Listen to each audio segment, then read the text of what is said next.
Hello, my name's Terry Harrison. I'm here in Bolton-on-the-Water. This is where I live, this is where I work, and today I'm going to show you a few top tips from my book, Terry's Top Tips. Let me show you how to add reflections using the Wizard. So the Wizard is a brush with two lengths of hair. The main body of the brush holds the paint, and the little wispy bits at the end releases the paint. So you've got a little bit more control when you're doing reflections. Let me show you. Just wet the water area. Right, a little bit more blue, and this is reflected into the water there. Okay. Now for the trees, I'm going to use my three greens. I'm going to start with the middle green, which is country olive, which is pretty much that colour there, and just going to drag the brush down into the water. It's a light colour there. So it's wet into wet. There's a gap. Then a darker green. This is midnight green. And just pull that colour down like so. Dark, so it's dark here, so it's going to be dark into the reflection.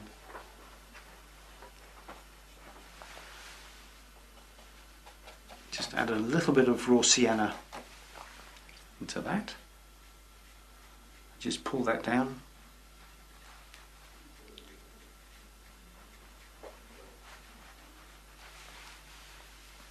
Then midnight green, which is a dark green, go along the water's edge of the reeds.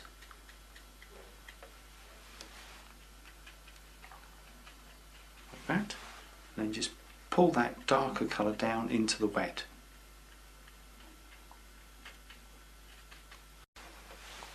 So midnight green, so this bit is one of the darkest areas, so just put that in nice and dark. That's also dark here, and that's reflected into the water there. And to get the reflection of the tree trunk in the centre, use one of the PX brushes and scrape out like that. There you are, very, very simple. I'm going to show you how to paint a mountain using masking fluid. And we're going to use the masking fluid on the snow-capped mountain. Drawn the mountain up first, so I know exactly what I'm going to do. Wet the brush, wipe the brush over some soap first, as usual. Dip the brush into the masking fluid and paint the areas that you want to be snow. So it's not the whole shape of the mountain, it's just the snow on the top of the mountain. So we bring that down like that.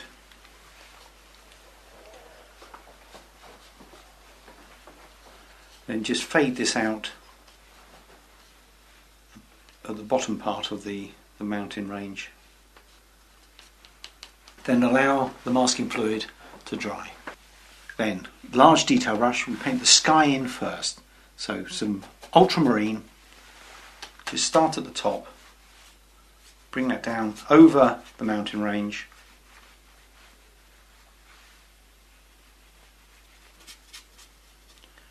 Down to the masking fluid.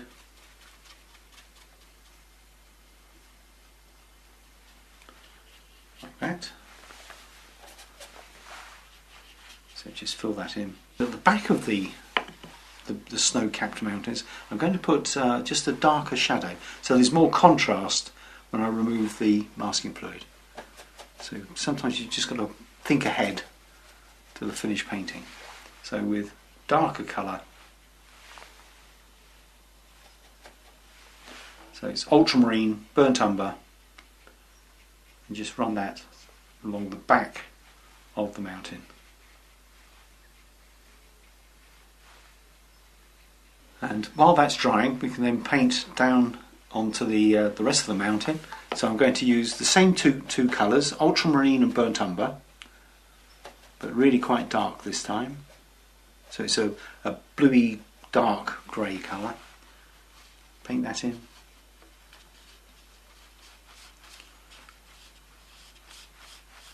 Paint over the masking fluid.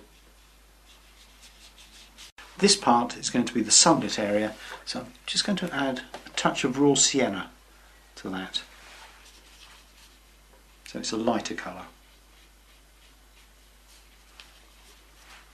Bring that down.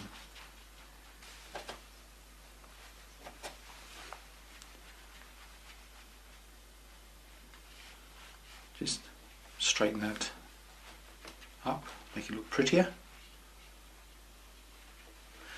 Then we allow that to dry before we take off the masking fluid. When the paint has dried, you then rub off the masking fluid with your fingers.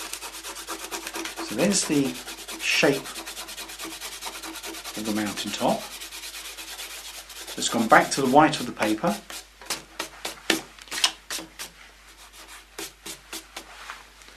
Then with the medium detail brush, I'm going to use some cobalt blue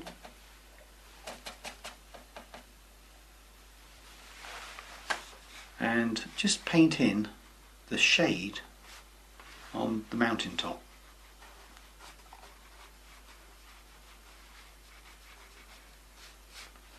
So the sunlight's coming from the left through to the right, so we just drop that shadow.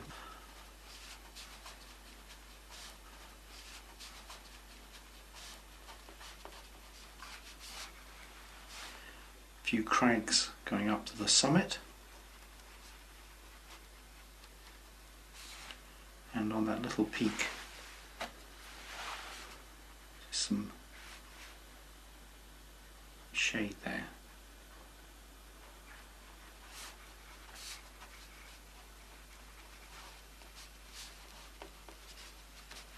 There we are, a simple way of painting a mountain using masking fluid.